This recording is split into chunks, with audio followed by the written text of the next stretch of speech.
Magandang buhay mga kaibon. Nagbabalik ang NBA Loop and Aviary. Kung bago nga kayo dito sa ating YouTube channel, please like, share, subscribe at don't forget to click the notification bell para updated kayo sa mga video na katulad nitong ina-upload natin.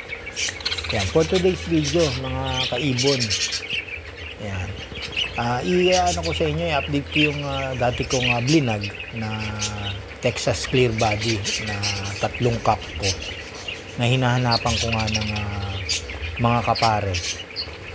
Yan ang pag-uusapan natin at nakahanap na tayo at nakahanap na ako ng mga kapares nila.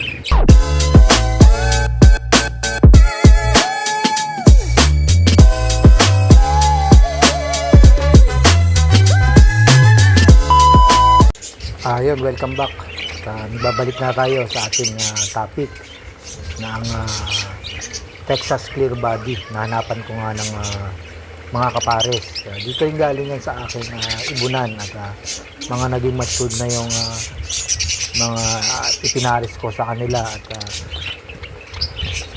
kailangan natin maparami yung aking breed na Texas Clear Body. Yan, bago nga natin umpisan yung ating topic, yan, nagpakain muna pala ako ng aking mga parakeets. Nagbigay lang ako sa kanila ng canary at white millet. Yan, yun yung mga paborito nilang pagkain sa araw-araw. Tapos naglagay na rin ako ng tubig na may kasamang vitamin sa kanila. Yan, tapos nilagyan natin ng dextrose powder. Kasi panglaban yun sa ngayon na taglamig, uso-uso nga yung mga sipon. Kailangan natin bigyan sila ng pangontra sa lamig. Mga kaibon, bago nga natin umpisahan yung topic natin, konting trivia na lang para sa mutation ng ng Texas Clear Body. Yung pinagmulan at kung ano nga mutation ng Texas Clear Body. Siyempre, umpisahan natin ang mutation nga nung Texas Clear Body ay unang daw na natuklasan sa Texas, USA nung taong 1955 at noong 1958 ay napatunayan na ito pala ay isang mutation ng sa sex-linked recessive. Yan. Ibig sabihin nun ay madali nilang ipasa or yung kanilang mutation sa mga anak depende nga sa kasarian ng mga magulang na parakeets. Yan, dahil nga ang itong Texas Clear Body ay kabilang din sa sa Ino mutation. Yan, tulad ng Lutino at Albino. Ang Texas Clear Body ay nangingibabaw nga kaysa sa mga Ino mutation. Kaya nga pwede ipaari sa sa Ino tulad ng Lutino at Albino. Kaya nga gaya nga ng sabi ko na kabilang nga iyan sa sa Ino mutation. Kaya pwede nating iparis nga sa mga Ino mutation din na tulad ng Albino at Lutino. Yan. Siyempre ang pag pinagpares nga ay talagang maglalabas ng Texas Clear Body kasi nga dahil nga sa kaparehas na mutation na Ino mutation. Yun nga mga kaibon, ipapakita ko nga sa inyo yung yung mga ipinaris ko dun sa 3 kak natin or kak ko na Texas Clear Body. Kasi nga noon pa gusto ko talagang makakuha ng ganong mutation kasi nga mas lamang na lamang ayan sa sa mutation ng mga Ino. Kumbaga high mute siya ang Texas Clear Body. Kaya nung nagkaroon ako ng pagkakataon na merong isang kaibigan na nagpa-swap nga ng Texas Clear Body kapalit nga ng mga rainbow mutation ko, ay greenab ko na yun na nga yung gusto kong mutation na ilagay sa aking ibunan. Yan, ipapakita ko nga sa inyo yung yung mga kapares ng aking 3 kak na Texas Clear Body at kung saan ko nga sila ipinaris na mutation. Ito na nga mga kaibon yung sinasabi ko sa inyong TCB. Yan, hinahanapan ko dati ng pares at paparemihin ko dito sa aking ibunan. Ayan, ito meron na siyang kapares na palo. Yan, palo na albino. Yan, para makuha natin yung pinaka TCB nya. Kasi wala tayong available na TCB na hen. Yan, dito tayo kukuha ng lahi dito sa albino na palo. Yan, sana makapagpalabas tayo ng TCB din. Ito yung isa kong kasi tatlong TCB. Yan, ipapakita ko sa inyo yung dalawa pa na may pares na. Yan, matagal ko na rin hinanapan to. Dito rin sa akin din yung mga hen na yan. Naging matured na. Yan, para maipares natin dito sa aking mga TCB. Yan, doon naman tayo sa dalawa pa nating TCB. Ayan, ito mga kaibon yung isa nating TCB. Ngayon, ipinaris natin sa lutino. Pinaris natin sa lutino, makapagpalabas tayo ng TCB na dilaw. Yan. Sana makapag palabas din tayo ng dilaw na na TCB. Yan, may mga ibang kulay kasi na na Texas clear body na merong puti at kulay dilaw. Yan. Check natin kasi hindi na lumalabas yung yung hen. Baka may may itlog na. Kaya check natin. Ayun, katok muna tayo mga kaibon. Yan, para makita ninyo rin yung kapares niya na lutino.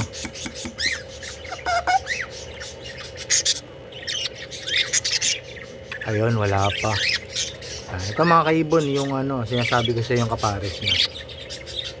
Yan, lutino. Pure siya, pure lutino. Kaya ibabangga natin kasi kailangan sa TCB yung malinis na katawan. Ay pinares nga natin yan sa lutino. May nagsabi rin na pwede naman ipagpares ang lutino at saka TCB. Possible na makapagpalabas tayo ng dilaw na Texas clear body. Yan, check pa natin yung isa mga kaibon. Mga kaibon, ito yung poging-pogi. Tayo talaga, magandang pang show. Pwede rin pang show tong ibon na to na TCB. Yan, check natin yung isa pa. Ay tatlo yan Tatlo yung nakuha natin na TCB na puro lalaki. Wala akong makitang TCB rin na hen. Binangga ko na lang. Nagtanong-tanong nga ako, pwede naman palang ibangga kahit na hindi sila TCB. Basta pure na kulay na puti or dilaw. Yan, or on mating na yan itong isang TCB. Tapos yung itong isa, yung una kong pinakita ay basal pa lang. Yan, nag-umpisa pa lang sila magpares. Pero itong pangalawa na TCB ko ay nagme-mating na yan. Possible may bukol na nga yung puweta nung mahin makapagpa-itlog na. Makakuha na rin ako ng lahi ng TCB dito sa aking ibunan. Ayan, ito mga kaibon yung isa pang nasa loob check natin para lumabas yung isang Texas clear body na cock na ipinaris ko sa sa palo na albino. Yan, check natin. Yan, katok muna tayo kasi tingnan natin kung may itlog na sila.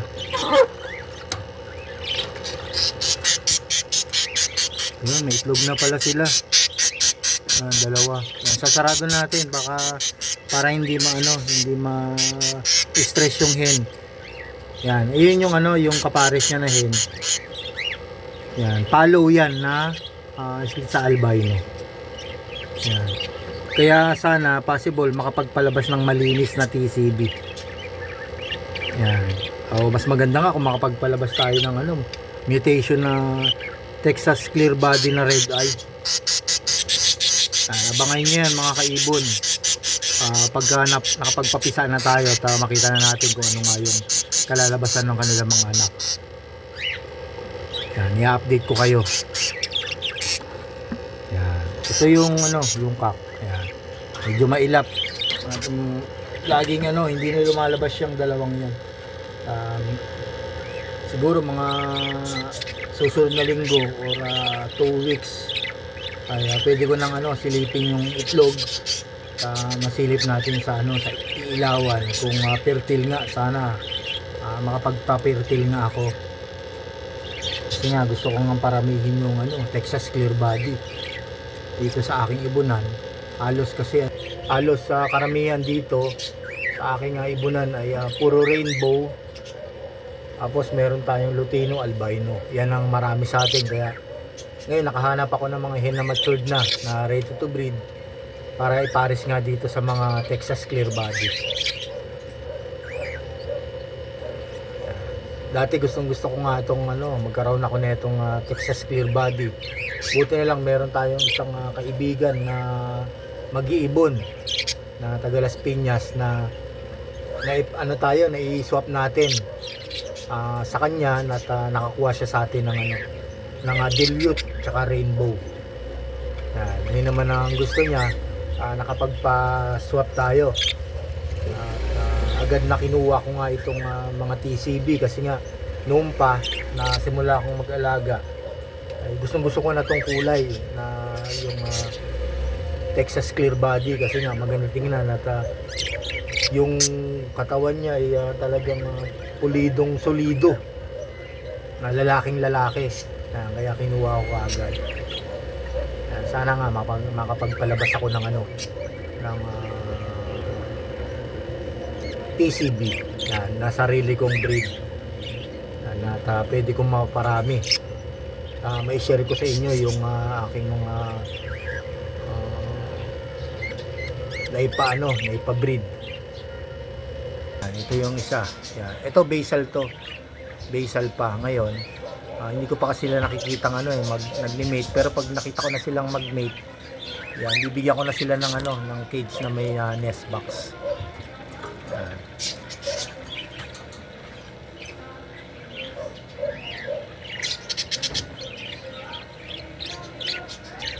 Ayan mga kaibon, hanggang dito na lang siguro yung aking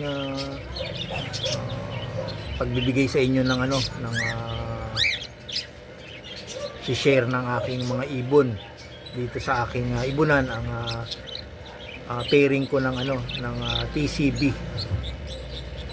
Yun na nga mga kaibon, nakita nyo na nga yung tatlo nating Texas Clear Body na cock at nabigyan ko na nga sila ng kani-kanyang mga kapare na galing din sa Ino mutation. Yan, at saka bagay na bagay nga talaga ibangga sa kanila at makapagpalabas tayo ng purong Texas Clear Body. Yan, mas maganda nga kung makapagpalabas tayo ng Texas Clear Body na red eye. Yan, pero siguro possible magagawan ng paraan yan at ituloy-tuloy lang yung pagbibreed or ipagbabangga natin din sa iba para nga makapagpalabas nga ng Texas Clear Body na red eye. Yan, i-update ko naman kayo niyan pagka at least na nakapagpalabas na nga ako ng mga Texas Clear Body. Yan, ipapakita ko rin sa inyo yung aking mga napapisang magpapares na na Texas Clear Body. Yan, meron pala tayong katanungan nga nung isang subscriber dito sa aking channel. At ang katanungan niya ay Sir, maaari po bang pagsamahin sa isang flight cage ang lovebird at parakeets? Yan mga kaibon. Yan, kaibon na si Angelito Ranay. Yan yung ating subscriber. Shoutout po sa inyo, Sir Angelito. Yan, yung tanong nyo nga yan kung pwede nga bang ipagsama sa isang cage ang lovebirds or African lovebirds at parakeets. Yan, meron po akong ginawang video dito sa aking channel at panoorin nyo rin po. At yun nga, ang may sasagot ko nga ay hindi po pwede. Hindi po pwede natin silang ipagsama kasi nga ang African lovebirds ay isang uri ng territorial na ibon at baka bugbugin lang po yung ating alagang parakeets kasi nga depende na lang po sa ano yan. Makikita nyo naman po sa sizes ng ating mga ibon na mas malaki nga ang African lovebirds kaysa parakeets. Yan, parehas po silang maganda alagaan, pero hindi po natin at hindi po advisable na pagsamahin po sila sa isang cage kasi nga baka nga po bugbugin lang yung ating parakeets. At yun nga po, may in-upload po akong video. Yan, makikita niyo po sa screen kung ano nga po yung pamagat ng aking ginawang video. Yun nga po, Sir Angelito, ito po yung title, "Huwag mo ipagsama ang Alps 2 at parakeets sa isang cage." Yan, panoorin niyo po yan, Sir, at malalaman niyo nga kung ano nga yung dahilan kung bakit nga natin hindi pwedeng ipagsama sa isang cage ang African lovebirds at parakeets. Yan, panoorin niyo po, search niyo po. At may matutunan din, meron din po kayo matutunan na kung paano nga natin alagaan yung ating mga alagang ibon. At mayroon na mga guide na ibinigay ko para nga po sa pag-aalaga ng ibon. Yan, ganito na lang po. Sana po Sir Angelito, yung tanong nyo ay nasagot ko. At panoorin nyo na lang po sa mga newbie na gusto mag-alaga ng ibon. Yan, panoorin nyo po yung aking mga in-upload na video simula po nung una. At hanggang sa ngayon, marami po kayong matutunan na mga tips at gabay para nga sa pag-aalaga ng ating mga parakeet. Hanggang dito na lang po. At marami pong salamat sa inyong panonood at pakikinig ng aking ginawang video na katulad nito about sa pagbibigay ko nga ng kapares sa mga Texas Clear Body ko. At doon po kay Sir Angelito. Yan, maraming salamat din po sa inyong comment. At yung mga yung mga newbie na meron pong gustong tanungin about sa pag-iibon, comment nyo lang po dyan sa comment section at sasagutin ko lang po yan at mababasa ko yan at sasagutin ko at magagawa ko rin po yan ng video para nga malaman din ng mga ibang mag-iimon kung ano nga yung sagot ko at kung paano nga natin masusolusyonan kung may problema nga ating mga ibon. Yan. Please like, share, subscribe ng aking channel, ang MBA Lope in Aviary. Yan. Tsaka don't forget to click the notification bell para updated nga po kayo sa mga video na ina-upload natin. Yan. Hanggang dito lang po mga kaibon at sana po meron akong i-share na kaalaman at gabay na sa pag-aalaga ng ibon. Panoorin nyo rin po yung mga dati ko mga ginawang video at meron po kayong matutunan. Yan. At sana po umabot po tayo sa sa 1K subscriber. Malapit na po tayong umabot sa 1K sa subscriber at hihingi po ako sa inyo ng tulong para nga maabot natin yung 1K subscriber. Patuloy nyo lang pong i-share yung mga video ko na katulad nito at para merong mga ibang mag-iibon na makapag-subscribe na sa atin at umabot po ako ng 1K subscriber. Yan, maraming salamat po sa inyong panonood at pakikinig. Happy breeding mga kaibon.